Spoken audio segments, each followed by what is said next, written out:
So good afternoon. I would like to call the special meeting of the Commission for July 18th to order at the hour of 12:03 p.m. Mr. Secretary, would you please call the roll? Commissioner Butner, Commissioner Colbruno, Commissioner Hamlin, Commissioner Parker, Commissioner Uno, Second Vice President Yee, and First Vice President Head. I misspoke. Commissioner Parker is not here, but he is expected momentarily. You do have a quorum. Thank you. Commissioner Butner, if you are willing, I'd like to have you read the statement of intention.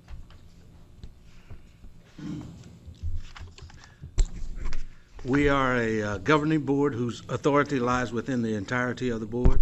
We govern in accordance with our fiduciary duty to the Port of Oakland. We conduct ourselves with clarity and transparency, grounded in the principles of integrity and trust and respect. We reach our decisions with honest, open, and deliberative debate, and hold both staff and ourselves accountable for implementing them. Thank you. So wow. Thank you. Per our bylaws, the first order of business at today's meeting is the ratification of the election of officers that took place at our regular meeting on July 11th. Mr. Secretary, would you please introduce this item? Yes, sir. At your last regular meeting, the board, according to its bylaws, elected Cess Butner, President of the Board, Alan Yee, First Vice President of the Board, and Earl Hamlin, Second Vice President of the Board. You are asked today to ratify that election with the resolution which you have before you. And for purposes of the public, would you go ahead and read that resolution? Yes, it's a resolution declaring election of officers of the Board of Port Commissioners.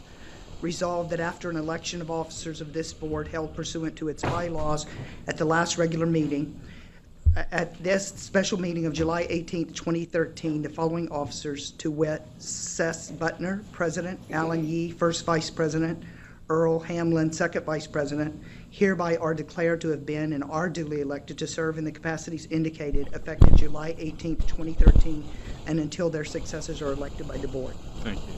And let the record reflect that Commissioner Parker has joined us. Welcome, Commissioner Parker.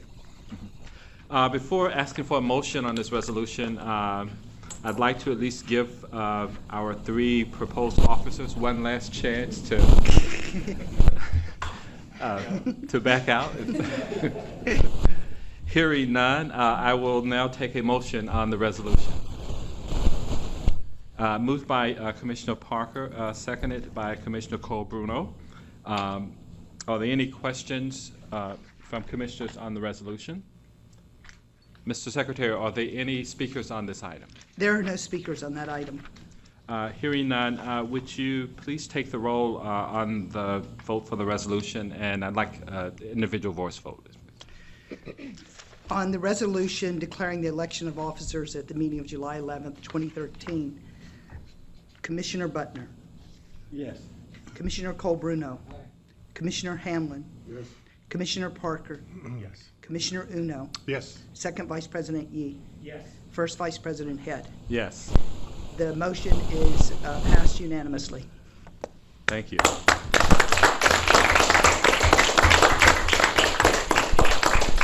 Congratulations to the new officers. And at this point, President Butner. That's really odd for you to say that. I got to get used to that.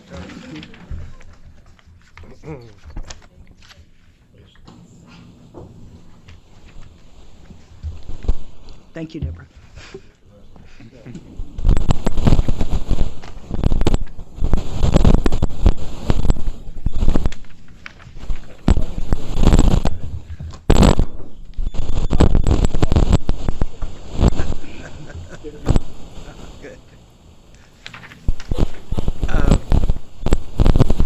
Thank you, First Vice President, or First Vice President Head.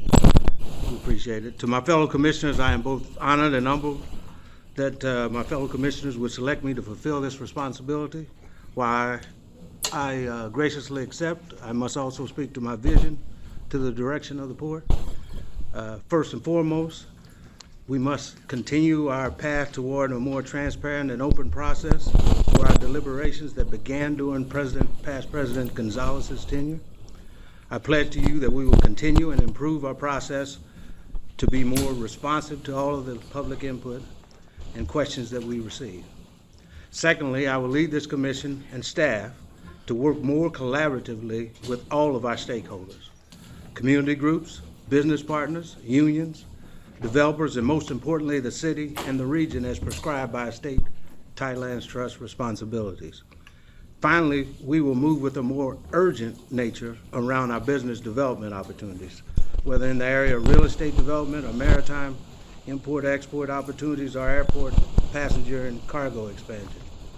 With our selection of Chris Lytle as our new executive director, we're in a unique position to return the port of Oakland to its former glory as one of the premier ports in the country.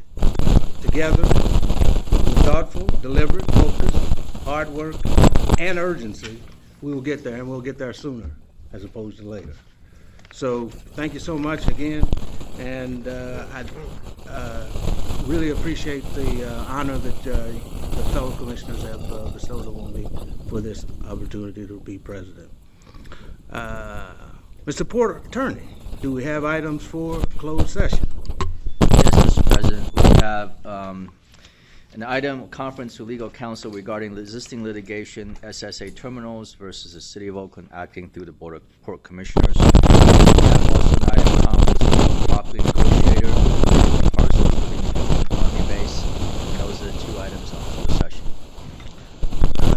Mr. Secretary, are there any speakers on the closed session item? There's one speaker on the closed session item, Mike Villagianti. Okay. Hello. Good afternoon. Again, I'm here speaking against the lease agreement, but I want to bring the attention to Resolution 4386 of the City Council of Oakland. Steps to stop deals with Goldman Sachs, with the City of Oakland and the port. Goldman Sachs owned 49% of SSA. Therefore, the port proposed lease agreement with SSA for GGC may be a violation of the instructions from the Oakland City Council of Goldman Sachs. Please consider delaying this for litigation. I appreciate it, and appreciate your attention.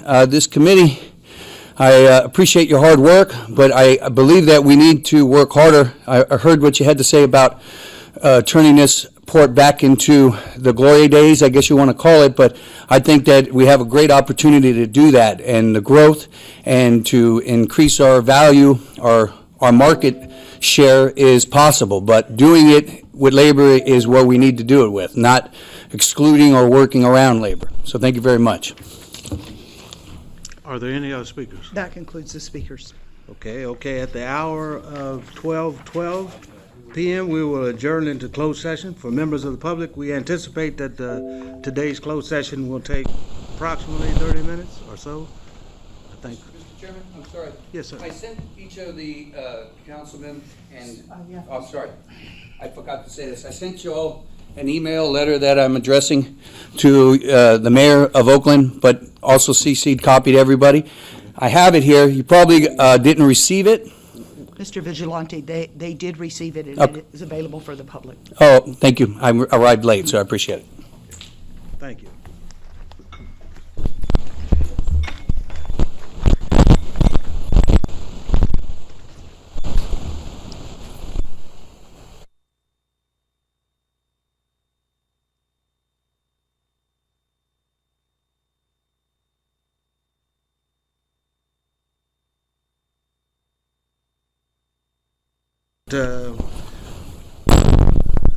Let's see, do we have, we want to have a roll call for coming back into open session at the hour of 1:22, I guess it is. Yes, sir. Commissioner Colbruno, Commissioner Head, Commissioner Parker, Commissioner Uno, Second Vice President Hamlin, First Vice President Yee, and President Butner. All commissioners are in attendance. Thank you. Mr. Port Attorney, do we have items to report out of closed session? Mr. President, there are no final action taken today in closed session with the note that the item on SSA versus City of Oakland acting through the Board of Commissioners, that settlement agreement was approved during the last regular meeting of the board. Okay. Mr. Betterton, please introduce the consent items. I think that's next on the agenda. Yes, sir. Commissioners, you have tonight 5 items under the consent items. 4 of those items are ordinances passed by you unanimously at your last meeting and submitted tonight for a second and final reading. Also, you have before you the minutes of the regular meeting of June 27th and the special meetings of July 2nd and July 5th. Do I have a motion to accept? Second. Moved by Commissioner Parker and seconded by Commissioner Yee. Will you call the roll? Commissioners, on item 2.4, we have a number of public speakers. Do we have speakers? Okay, we got speakers. There are 7 speakers in this order, please. Renee Ducrot, followed by Doug Block, followed by Bill Labudi, followed by Patrick Kim, Sean Farley, Jeff Duggan, and Mike Villagianti. Should we pull 2.4 and vote on the other ones and then vote on 2.4 separately after the speakers? At the pleasure of the chair. Yeah, that would be fine. We can do that. Okay, so Mr. Ducrot, if you'll just hold one second, we're going to take the consent items. On the consent items, 2.1, 2.2, 2.3, and 2.5, Commissioners Colbruno, Head, Parker, Uno, Hamlin, Yee, and President Butner, 7 ayes, the motion carries. Thank you. Now we'll take speakers for 2.4. So we will need a separate motion on item 2.4. Okay, So moved on 2.4. a second? Second. Okay, seconded by Commissioner Hamlin. Now can we finally hear from the speakers? Yes, sir. Yes. Mr. Ducrot. Commissioners, my name is Renee Crew. I'm with ILWU Local 34, Ship Clerks Association. I'm here to speak to you on the procedures on item 2.4. You are aware the Oakland City Council has passed a resolution 83962 and its related amendments. The City Council's stated intent was that the city and the other agencies, including the port, would not do business with Goldman Sachs in the future. The city attorney's analysis of the resolution reflected the debarment procedures, which, if the city pursues that procedure, it could include SSA and its settlement agreement with the port. In layman's terms, debarment could include undoing the Port Commission's actions here today. Most importantly, however, debarment is not the only avenue the resolution can take, and it is not the clearly stated intent of the City Council. Under the liberty provision of the Constitution, the port cannot discriminate against a contractor without going through the debarment process. Here, the Port Commission, by rejecting, at this time, the SSA settlement agreement, is not violating the liberty provision, only fulfilling its obligation to the resolution by not engaging in future contracts with SSA Goldman Sachs. Your actions on the settlement agreement are a choice, not a part of a bidding process. We ask you, Commissioners, to reconsider your decision and hold over item 2.4 to avoid making a decision that violates Resolution 83962 and its related amendments. Thank you.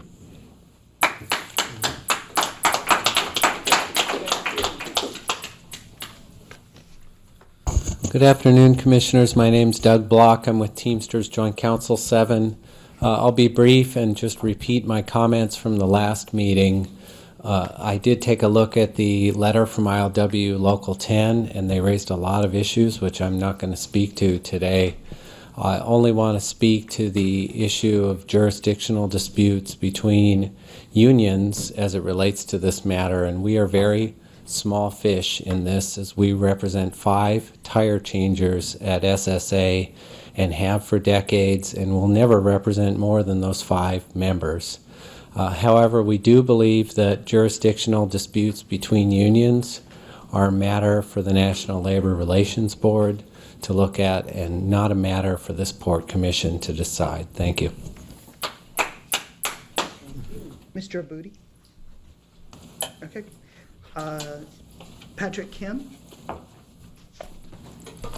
Hello, Commissioners. My name is Patrick Kim. I'm the Secretary Treasurer of Local 75. Represent the Gateman and Watchmen's Union.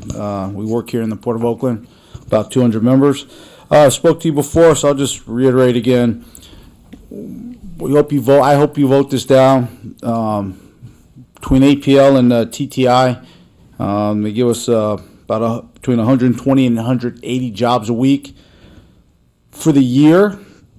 That's 6,240 to 9,360 jobs for a year. SSA will not make that up. So you guys are going to be in a partnership with them if you vote this up. Be a real hit on our union. Here on the agenda, Commissioner statement says we conduct ourselves with clarity and transparency, grounded in principles, integrity, trust, and respect. Please live up to that. Thank you. Sean Farley?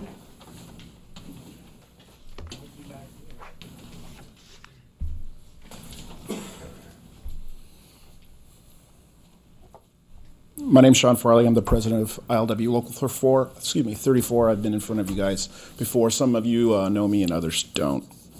You know, I don't typically reflect on other speakers' statements, but we're not interested in the Teamsters jobs, okay? We're ship's clerks. I was a mechanic, still wasn't interested in their jobs. It's not a jurisdictional dispute whatsoever. Bottom line is this issue, and I educated you 2 meetings ago, is about what we're going to bring to this port and how we're going to make it stronger. Now, I've not heard any response back from anybody on the port that's been able to address that. My vice president met with some of the folks. The reality is, at the end of the day, the ships come when they're tied to something, okay? K-Line had 2 ships in this port. They've maintained 2 ships in this port. Merce went from 5 ships in this port to 1. Now, SSA is not tied whatsoever to any ships. They bid. They bid for each and every ship. And they're going to do that based on box rate. By the time we move to 2 basic competitors in this port, because TrayPac will be the small fish, by the time you reduce that you're going to reduce the box rate here. Okay? That's not going to bring you new boxes. Because at the same time, your competition in Los Angeles is going to aggressively go after box rates as well. Okay? I've had discussions with management on the other side of the fence, and they are the ones who told me this is the way it really is. It's not some guy from a union, despite the fact that I look nice today. It's not somebody from the union telling you this. This is the industry. This is the way the business works. And I'm telling you, you're projecting long-term revenues, and I would suggest at the minimum before you make that decision that you take a look at what they're doing at LA and Long Beach, take a look at what those box revenues are, take a look at how the rate between here and Shanghai has gone down. Do those things, please. Thank you.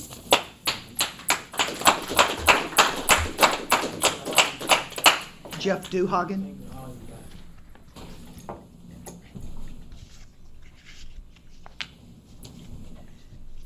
Hello, Board. It's Jeff Duhagen. Pleasure to speak to you, and if you guys can hear me out. I've worked on these terminals for 20 years. I work for Matson right now currently. SSA, I think it's a mistake to give up that terminal even though the acreage is small. I believe projections I've heard in the past that the port will double and quadruple by 2020. So I believe every little single piece of acreage you can keep for the port will benefit the port. So I strongly recommend closing the Matson terminal to shipping business. That's bottom line. It's keep as much acreage as we can. I think that would help us in the future. Thank you. Last speaker is Mike Villadante.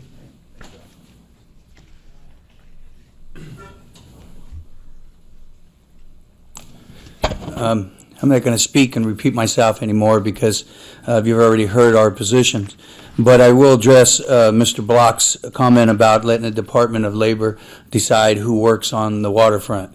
It was settled in 1934 and 1937, and we have long time standings of working here. I mentioned it is the docks are a place that works well when everybody is in sync, and it works extremely lousy when everybody's not in sync. I think that with the organized labor organizations like the Teamsters, the IAM, the longshoremen, the operating engineers, I think that that's probably between us. And a question was asked about should the port interfere or take sides here, and that was the gist of the Teamsters letters to you. Well, I don't think so.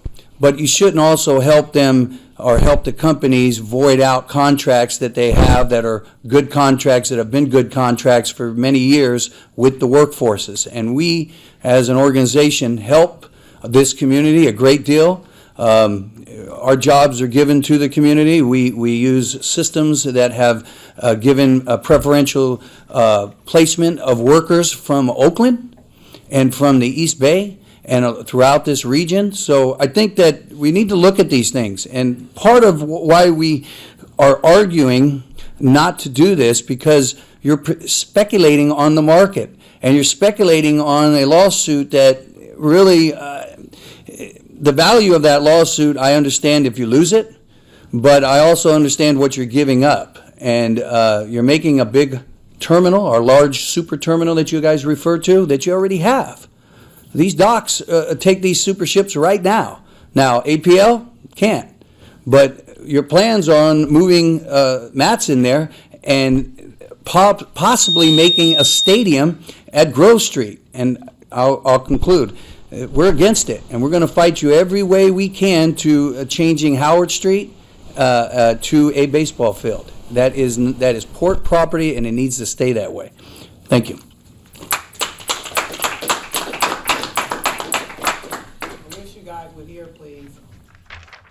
Any other speakers?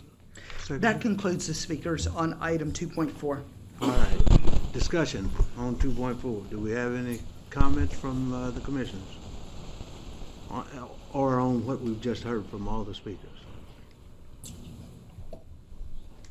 None? I'll just make a quick comment that we appreciate every comment that everyone made, particularly everybody from ILWU. We did hear you. We're not making this decision lightly, and we are trying to make sure that we take care of everything, all the interested parties, and trying to balance all the interested parties in what it is, the decision that we're making today. This is a confirmation of a decision that we had already made from the time before, last week, I guess it was. So with that said, I would have the secretary call the roll, I guess, on the vote, if there's no other comments from the commissioners. Mr. President, I'd like to recommend a individual voice vote. I would agree. Voice vote. On item 2.4, Commissioner Colbruno. Commissioner Head. Yes. Commissioner Parker. Yes. Commissioner Uno. Yes. Commissioner Hamlin. Yes. Commissioner Yee. Yes. President Butner. Yes. 7 ayes, the motion carries. All right. What are we next from that? Major projects? I guess there's nothing on the agenda for that. Is it? The segment nothing for budget and finance. So we've got 6.1. Do we? Ms. Banker. Ms. You Banker. want to introduce 6.1? Certainly, I was actually going to have Ms. Kershaw present it, but I just guessed wrong.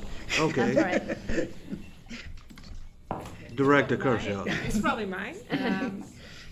Yes, today we have a request for a lease from the City of Oakland for 5 acres. You good? Yeah.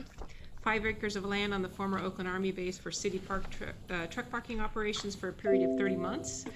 This is pursuant to the terms of our car sharing agreement, which we executed last year. And the port has reviewed the request from the city for the 5 acres and is recommending approval of this lease as authorized in your agenda report. So do I have a motion to place this, or do we want to, yes, let's have the motion.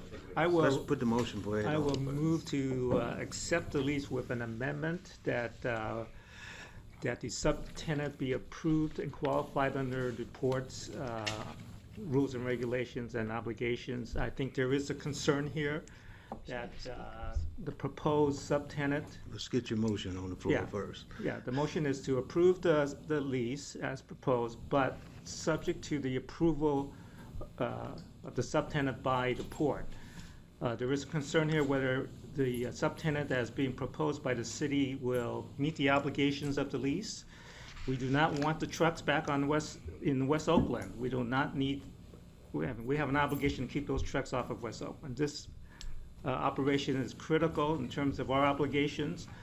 If we have a tenant that cannot perform even those 30 months, there will be a devastating impact on West Oakland and our port operations. So I would suggest that we modify the motion that was proposed by the staff. Do I have a second on that?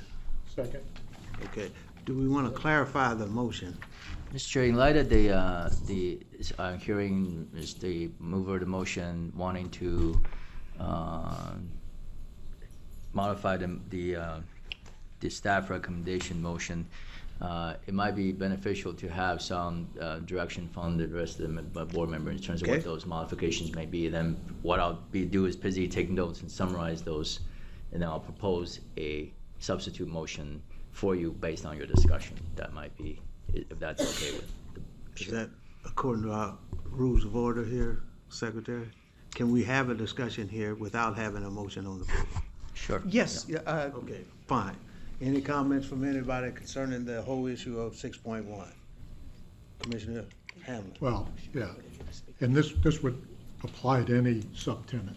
And so we need proof of financial capability. Yeah, that's one criteria. To the extent that we have labor rules, we'd like those reflected in there.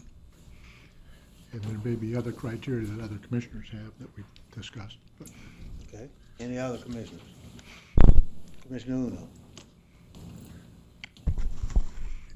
I'm not going to support a motion to proceed forward with this item.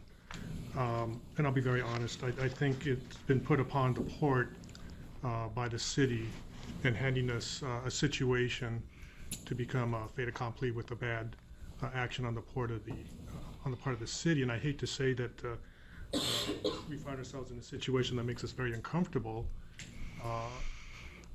As I understand it, and reading the materials that has been provided by staff and legal documents, the fact that the proposed subleasee for the city has been convicted in court or found guilty of wage theft violations, wage hour law violations to the tune of over $900,000.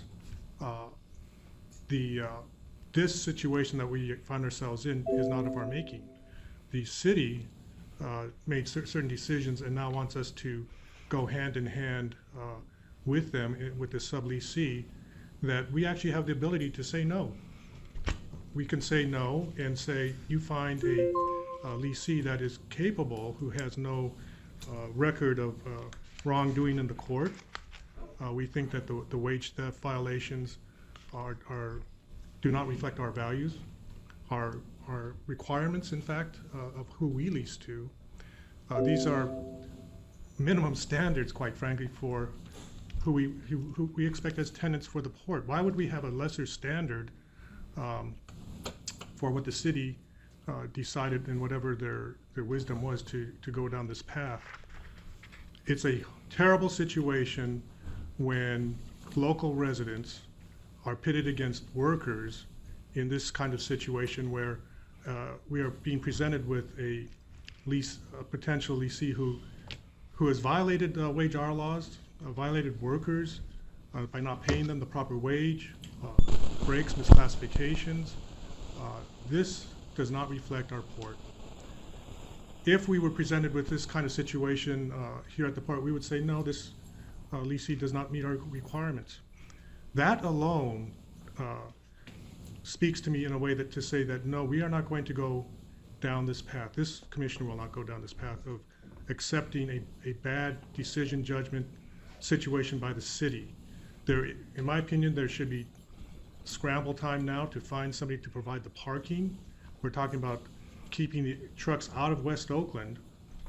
That's the minimum. We need to do that. City needs to do that. They have requirements to do this. If we agree to some sort of resolution that just delays this process, because at some point we should have the integrity now to say that we've looked at this situation, we've examined the court documents, we have a sense of the financial issues involved here with this potential leasee. We see no financial standing of this or ability for this person to, for this company to provide integrity in the service, financial capacity to do this work. And I will not, I would vote no and say, we will not proceed down this path. Go back to staff, go back to the city and say, you will not put us into this position. You need to find someone who will do this work, provide the truck parking. We will work with you, we will find land for you, we will assist you in any way possible to do this.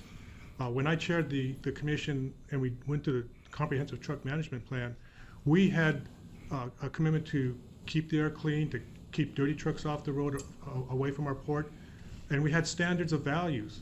And I would say that this is what we have to hold ourselves accountable to. And so I will not vote for any motion to proceed going forward.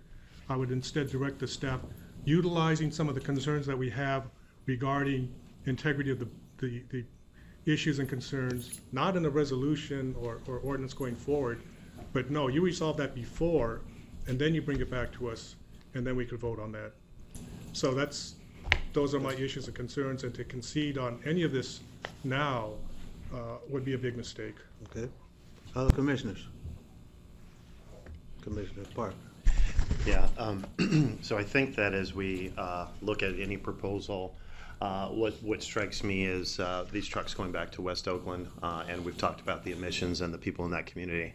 I think that we have to hold those things sacred as well. And any thing that we come up with has to include the fact that we can't have trucks parking in Oakland and having some of the effects that we've suffered in the past. And I think we have to balance that against jobs.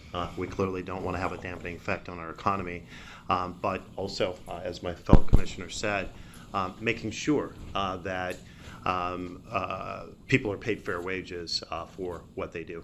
So. Other commissioners? Comments? Port Attorney.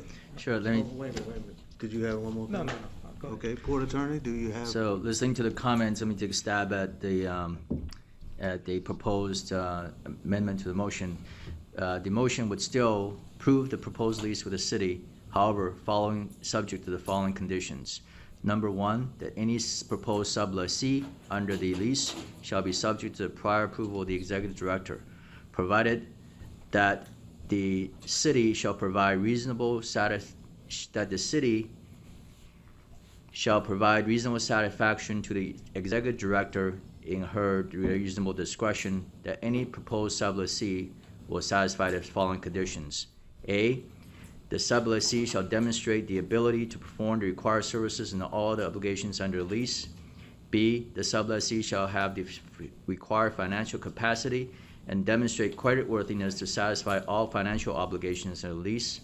C, the sublessee shall have satisfied all outstanding judgments against the proposed sublessee arising from the operations of the sublessee's operation or any related entity of the sublessee on the city's property on the current operations, including any judgments relating to labor violations. Those will be the conditions that will be applied to that motion. I will so move. Okay, do I have a second? Second. Okay. No, it wasn't really on the floor. We were discussing it without it. So we got a motion by Commissioner Yee and a second by Commissioner Hamlin. Do we have speakers on? I just want one comment. The reason why I think we need to do it this way is because there is a deadline that the city has, and we're basically accommodating that. Otherwise, I would agree with Commissioner Uno that ordinarily we would not approve a lease without those conditions being resolved first. But given the time framework that the city has, and we do need to accommodate the city given our cost-sharing agreement, I think this is the best way to proceed at this time. There are 10 speakers tonight.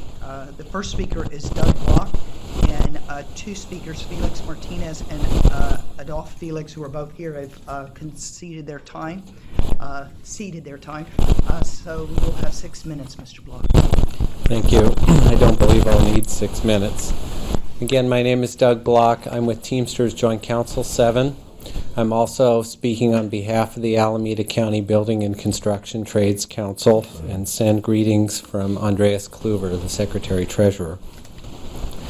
Last time this item came forward, I had just come from San Diego. I had just come from the airport where I spent half a day with the governor. And he spent about an hour grilling me one-on-one about this Army base project. I was amazed at how much he knew. And we spoke about the importance of this project to the long-term economic vitality of this port, to the city, and to the entire region.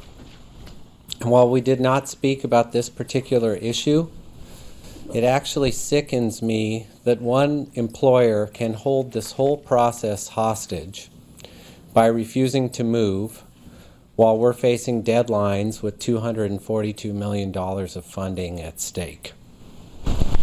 Now, I don't need to remind this port about problems you have enforcing the law where you have subcontractors. We only need to look at the airport as an example. So, and let me remind you what you're inviting onto your property. Some of this has been stated, some of it hasn't. It was discussed a $964,000 judgment for violating California labor laws. People were denied meal and rest breaks. They were not paid for all the hours they worked. And in some cases, people were just not paid, period. OMSS spent 4 years on the city property before they pulled a stormwater permit under the Federal Clean Water Act, which is something the port requires of all of your tenants. The company only did that when they were sued.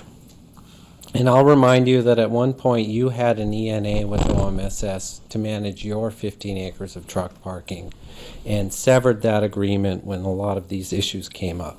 So it seems ironic that you're going to end up with OMSS on your property again. This company owes the city $235,000 in back rent, reportedly over $1.6 million in parking taxes. This port in AMCO, your parking operator, paid $800,000 to settle litigation when the city went after you for parking taxes that they did not collect from their own parking operator. There are people living on the property, which is a violation of the lease. And we've heard about the services that need to be moved over to the port property. Well, a majority of those businesses are not even licensed with the city of Oakland or paying business taxes. The city seems content to do business with this employer, which is a mystery to me, and the deal's set up that if they default on the lease, the city's going to be responsible for the rent, for environmental mitigation, indemnifying the port from any litigation. So if the whole house of cards comes tumbling down, Oakland residents are going to be left holding the bag.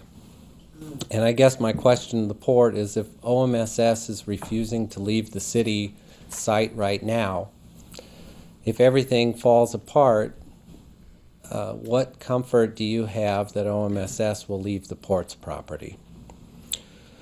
So I appreciate all the comments that the commissioners made, and I scratch my head over why the city wants to do this deal.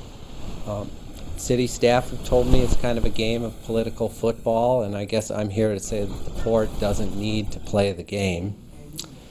I actually think that this is likely a done deal, but we felt it was very important to come and speak here and speak before the City Council to bear witness to all the residents of Oakland who are going to have to pay the price tag for this deal, and for all the labor unions to know what is happening. And I really do appreciate the comments from all the commissioners about the values that this port has, both for the community and for workers and the environment. Thank you for the chance to speak today. The next speaker is Nikki Bass, followed by Bill Abudi, followed by Sean Farley. Nikki Bass? Is Nikki Bass here? Okay, Bill Abudi.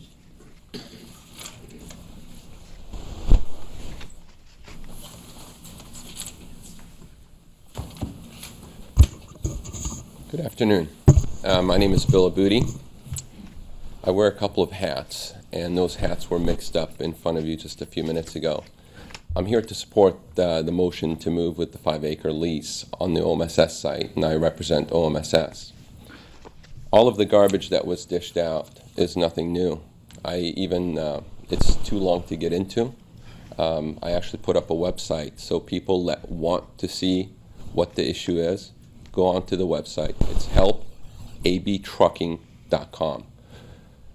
A lawsuit was lodged against AB Trucking by an ex-employee that was coached by the Teamsters because of their failed attempt to organize the port truckers. Not my fault. They're just bad organizers. They don't tell the truth. They didn't tell the truth here today. So everything that you heard coming out, the only correct thing that you heard was that you have no liability. Played this game at City Hall. They've attempted it. The port has no liability. It's coming to you to lease land to the city. The city has already vetted everything. This has been going on since 2008. So I urge you not to be swayed by garbage. There's a lot of propaganda out there. Go to the website. If you want an education, I'm not afraid to tell you what happened and what transpired. So you take something like people that know me. I could care less if the Teamsters knows me, respects me. The people that I work with is the ILWU. That's where I'm at. That's who I serve. I serve the independent truckers. I serve union truckers. And you ask them what they think of my operation and what I do, and if I'm that type of person. I've been on the waterfront since 1988. I'll stop there. Thank you. The next speaker is Sean Farley, followed by Dexter Vizino and Eric Gaines. I gotta say, Sean Farley, Local 34, I gotta say I'm shocked. You guys just had more discussion over a tiny 5-acre lease than you did about the entire previous issue. I mean, I'm astounded. You have a humongous conglomerate that's just got a free pass, and you're gonna take a look at OMSS head to toe. I think you guys are kind of blowing it. I think it was kind of blowing it just now when you didn't have a motion on the deck and you have a discussion. I mean, I do Robert's rules, and I'm going to go do them tonight, and that wouldn't be okay. You're allowed to amend twice. You need a second. You need to have something to discuss before you even put something on the deck. I mean, you guys are doing some phony stuff right there. I'm no apologist for Bill. I am no apologist for Bill. Okay, I'm not an apologist for somebody who has wages and hour violations. That's terrible.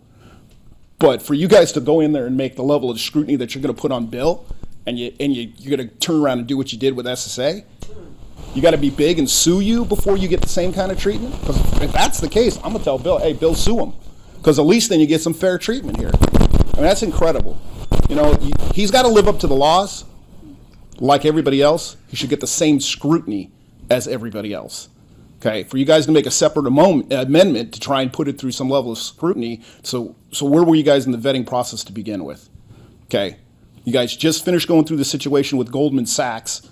You know they're part of the process with these other guys, and the city's got that ordinance. So which hand are we playing? It's insanity. You know, you guys are basically taking a guy who has virtually no size a small business owner and treating him differently than you're treating large corporations. That's not right.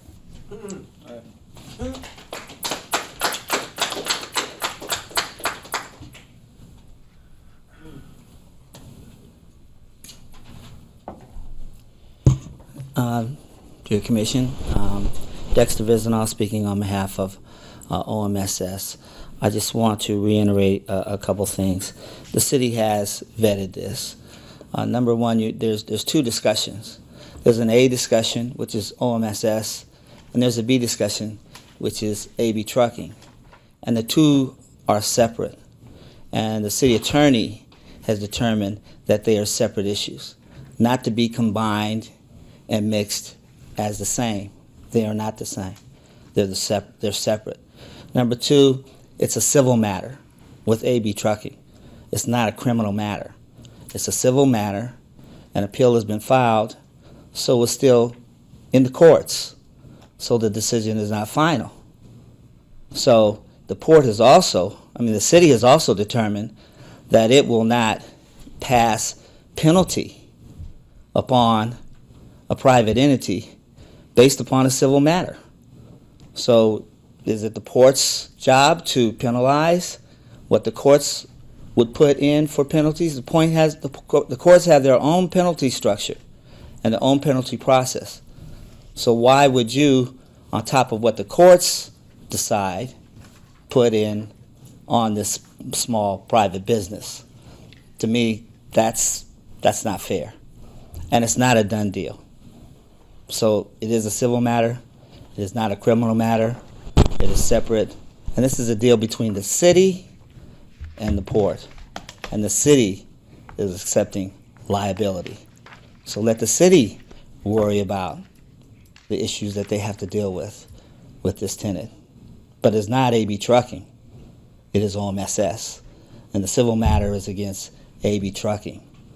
So to mix the two, that's a foul ball. Thank you. The next speaker is Eric Gaines, followed by Josie Camacho, followed by Jeff Duhagen. Eric Gaines? Mr. Gaines? Going once? Going twice. Josie Camacho.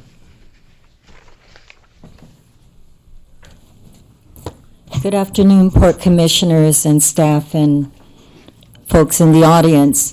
On behalf of the Alameda Labor Council, I stand here, 100,000 union members in Alameda County, to stand in strong opposition to granting this lease for the city truck parking operations. And I would really urge that the Port Commissioners not accept a friendly amendment. In terms of what was said before, I just wanted to underline a few things. The fact that there was an Alameda County Superior Court ruling is fact. That is not an accusation. That is not hearsay. That, in fact, the workers that worked for Mr. Abudi were robbed of their wage and hour. It was a wage and hour violations that almost went up to almost $1 million. I want to remind folks, I don't know if you know this, but 6 years ago there was a similar case here in Alameda County, and there was a similar local business called NBC Construction. Monica Ung was the owner. Lucrative public sector projects built for our city libraries, for our Peralta community colleges, all over the region. And there were immigrant workers that were working for that were Chinese immigrants. Well, thanks to the efforts of labor in the community and District Attorney Nancy O'Malley, Monica Ung was prosecuted for wage theft. She had a lot of people around her. She ran in the right circles. She was on this, that, and the other fundraising committee. However, at the end of the day, it was wage theft. And I just want to conclude by saying that our city in Oakland, there's not a bifurcation between the port and the city.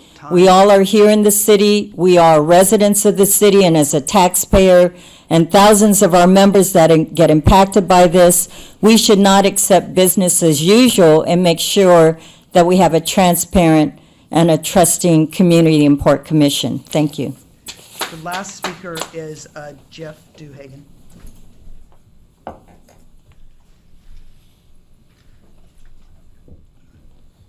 Hello, everybody again. Jeff Duhagen, representing Local 10.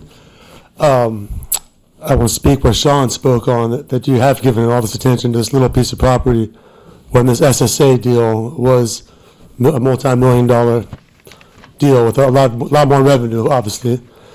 And I'm speaking against the labor laws are violated, and I think that's a horrible mistake to let this go through when you should have a living wage. I believe you have a living wage in this city, and that's very wrong that people are getting paid that, and having these slave working conditions in this city is horrible, very horrible.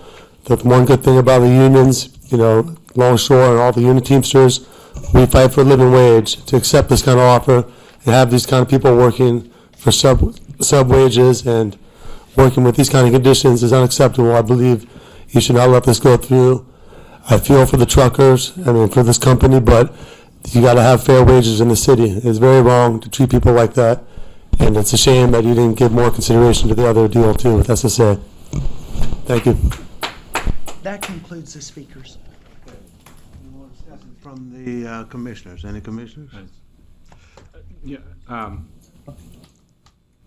I think that I've heard a lot from the speakers, and I think Commissioner Yee's point regarding the need for expediency in terms of what the city needs to have done, and the Army base is a very fair, I think, and relevant point. But I also agree with very much with Commissioner Uno. I just think that there are too many questions still on this issue, and part of what we sometimes get accused of is not deliberating enough and having enough of the facts and sorting out the facts to really understand the decision and the impact of the decision. And given that, I am also in a position where I cannot support the motion even with the amendment that has been put forth. Okay. Speaking to the substitute motion here, I philosophically agree with Commissioner Uno and Commissioner Head. However, I think I'll support the substitute motion. I think what's critical here is we have both policy and contract that requires certain things contractually and policy-wise. And I think the substitute motion addresses that, which is the ability to pay the obligations and have creditworthiness, be able to carry on the operations and the satisfaction of labor issues. I think that's a loud and clear message to the city and allows us, I think, to move forward. If those aren't met, we've got another discussion that we're going to have. But I think it's at least, I think, a fair middle ground moving forward. Any other comments? Hearing none, let's call the vote, Secretary Betterton, and actually I would say call a voice vote. Yes, sir. On item 6.1, Commissioner Colbruno? Aye. Commissioner Head? No. Commissioner Parker? Yes. Commissioner Uno? No. Commissioner Hamlin? Yes. Commissioner Yee? Yes. President Buckner? Yes. 5 ayes, 2 noes, the motion carries. Okay, let's see, moving on to item number 7, updates and announcements. I guess we have, President Butler, if I may intervene for 1 second, I need to excuse myself. I had a prior commitment and I do need to leave. Since we took so long, I guess you can't. No question about it. By prior agreement, Commissioner Colbruno is exiting the meeting at 2:06. Okay.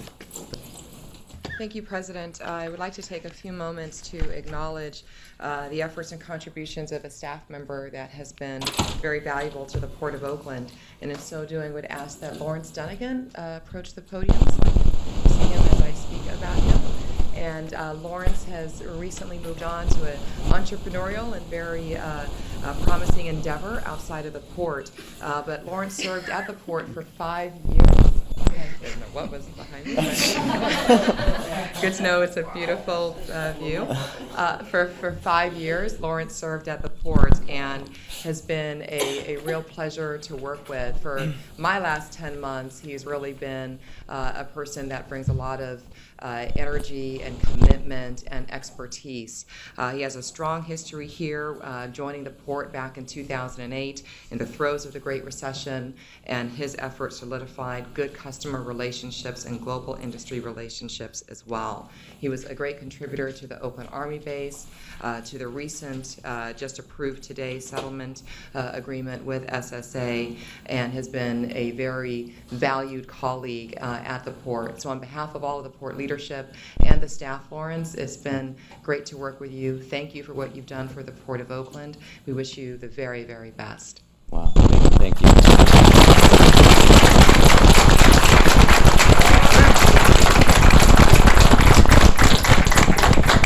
Well, I have to say, that's a great picture. I have to get a copy of that if I may. But yeah, that was actually one of the largest projects the first large project that I worked on when I came to the port, and I remember spending many hours up until 3-4 in the morning here trying to get that deal done while those cranes were sitting out at the Golden Gate Bridge. But I just want to simply just express my appreciation, my gratitude to the port. It's been a roller coaster ride. It's by far the most dynamic, the most exciting, and most challenging position I've ever held. And I have a lot of deep, fond memories of the things that we've achieved together, and certainly the people. I've met a lot of truly tremendous, smart, talented people here, and I'm going to take those relationships with me. It's not goodbye, it's just a change of venue for me. So I look forward to doing business with the Port of Oakland as a customer. And thank you. Thank you.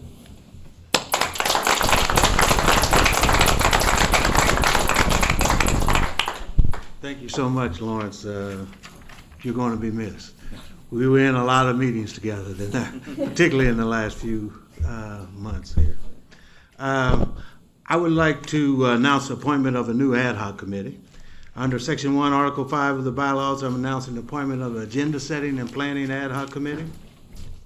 I am appointing myself, First Vice President Yee, and Second Vice President Earl Hamlin to the committee. The committee will meet with senior executive staff on an as-needed basis for the limited purposes of directing staff to place matters of business on a future agenda, providing references to staff on other resources for factual information, requesting staff to report back to the board at a subsequent meeting concerning any matter on the agenda, and examining the agenda setting and meeting procedures of the board for recommendations to the board. The Agenda Planning and Setting Ad Hoc Committee has commenced its work on July 15th. We had our first meeting, and we'll end its work on June 30th, 2014. This committee is a temporary advisory committee composed solely of less than a quorum of the board that serves the limited purposes as outlined above and shall have no legislative or policy setting authority other than the procedural matters and area of study assigned to it. It will report to the board its findings regarding the agenda setting procedures at the last regular board meeting before the June 30th, 2014, or on a periodic basis during its existence. Real purpose of this is, and I want to read it for the public record to make sure that everybody understands that the executive committee will set agendas only. We will not discuss. We will leave that to the full commission to discuss any items that we want to make sure we bring in, because we want to ensure that we have all commissioners' input on any items that we'll do. And I pledged with my first vice president and second vice president to make sure that we adhere exactly to what it states here in the ad hoc committee.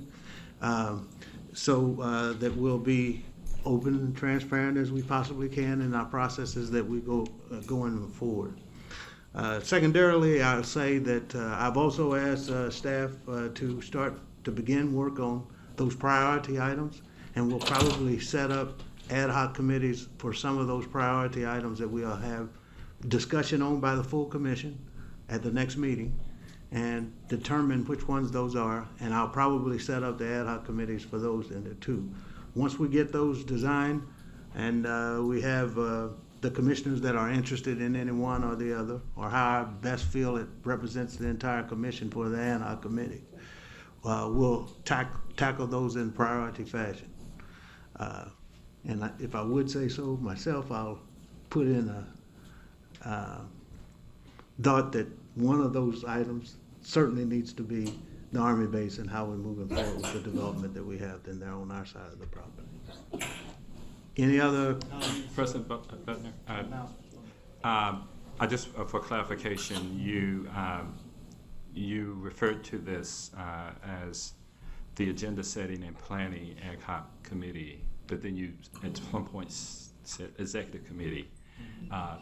Is the title of it the agenda setting and planning ad hoc committee, or is the title of it executive committee? Well, let's just call it the planning and ad hoc committee. Okay, thank you. We are in a search of a great acronym, if anyone has. Great, thank you. I have one quick one, and I appreciate the openness and the transparency. I wonder, is there a formal process or just an ad hoc process if people that are outside of the committee want to raise stuff for consideration to be put on as agenda items? I'm not clear on your question. Yeah, so if this committee is setting the agendas that we're going to go and scheduling stuff, what's the procedure for other commissioners to nominate items that we would also like to be included? You can certainly contact any one of us that are on the committee, then therefore. I can text you any time of the day. Anytime you want to. Any other announcements or updates? Secretary? President? Yes. Butner, just, I apologize I was not able to be at the last meeting of the commission, and I just want to say that I want to affirm my support for the team, yourself as president, Alan Yee as first vice president, and Earl Hamlin as the second vice president. I think we have had a history of extraordinary leadership for this commission, and I just want to congratulate you, and I think it's your turn in the barrel is one of the terms, but I don't know if that's good. But thank you for stepping up and leading this commission forward. Thank you so much. And so as we move on here, open forum, do we have any speakers for open forum, Secretary Betterton? Yes, Commissioners, you have 4 speakers: Monica Guzman, Dexter Vizino, Bill Labudi, and Mike Villajanti.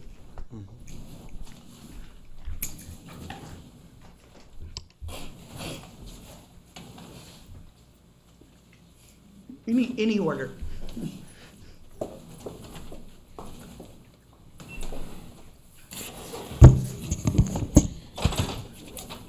Good afternoon, Bill Labudi with Oakland Maritime Sports Services. I know that open forum, you cannot respond to me, but that's the beauty of it. Don't want you to respond to me. It was kind of very awkward that one commissioner didn't recuse himself when his spouse came up to speak.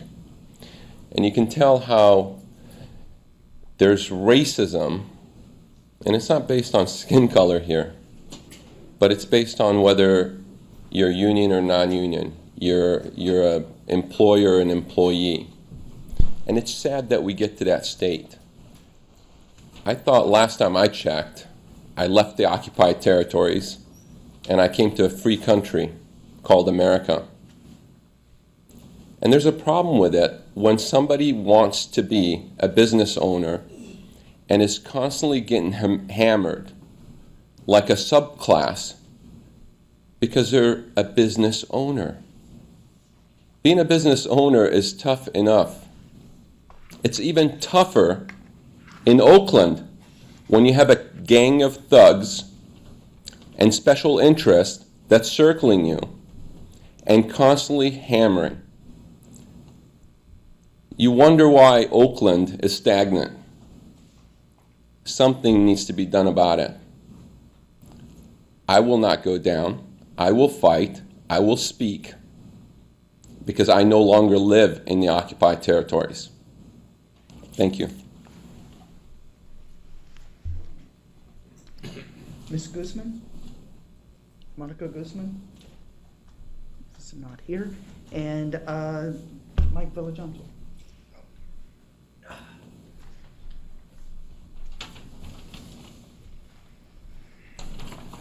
Mike Villagiani, Local 10 President. I was kind of astonished too by this Port Commission. This has been on your agenda in closed session for this lease agreement deal, and we've spoke to several commissioners on the side, but not one of you spoke at all about it. And you had a lot of closed sessions, and you had a lot of talk, and I talked about what the deal actually curtails and what's going to be the big benefit for the Port of Oakland. But you didn't speak about it, not one. I think I think that it's important that you have some kind of dialogue back. I heard the chairman spoke about fair play for all the unions or the parties that are involved, and that was something to hear. Because it is about that, but I'm kind of really blown away by no dialogue to the public from the commission. Where are you coming from? Each and every one of the commissioners. And there is some parts of Bill Booty, and I'm an organized labor person. I'm for organized labor. I'm not for anybody cheating a worker out of anything. I think that's appalling to me. But there is a point here. What he's making is that you drilled that issue, but you're not drilling the issue about big business controlling things and keeping the small man out. And there's a point here where workers are going to get squeezed to squeeze each other, and that's what you're kind of seeing from some of the labor organizations. And I'm not going down that road whatsoever. Because it takes all of us united to create a good atmosphere for working class. But to see this board not engaged at all about why each and every one of you have made this decision, or at least a couple of you represent or have labor background, and you don't say nothing whatsoever at all. I didn't hear one time, except for the chairman, speak on it. It's just disturbing because you're making big decisions for everybody in this community, and it would be nice at least to hear something on record from you. Thank you. Monica Guzman, as she returned to the room, or Dexter Vizino, there are no more speakers. All right.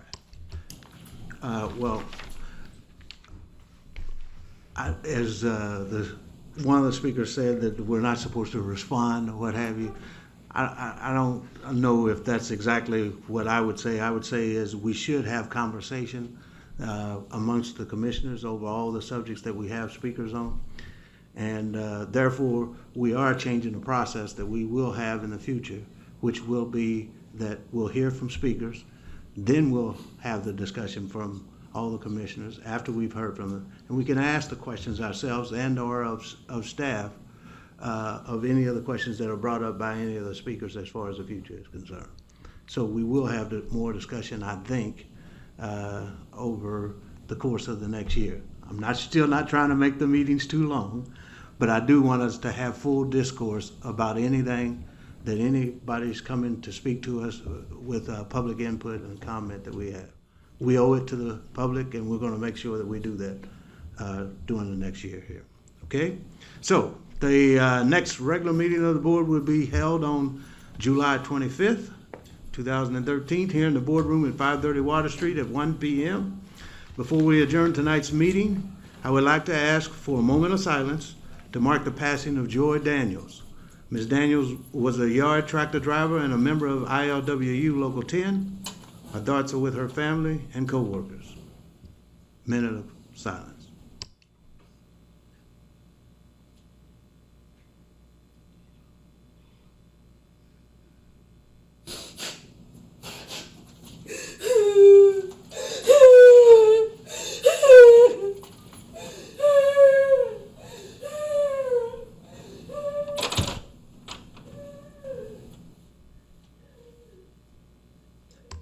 Thank you.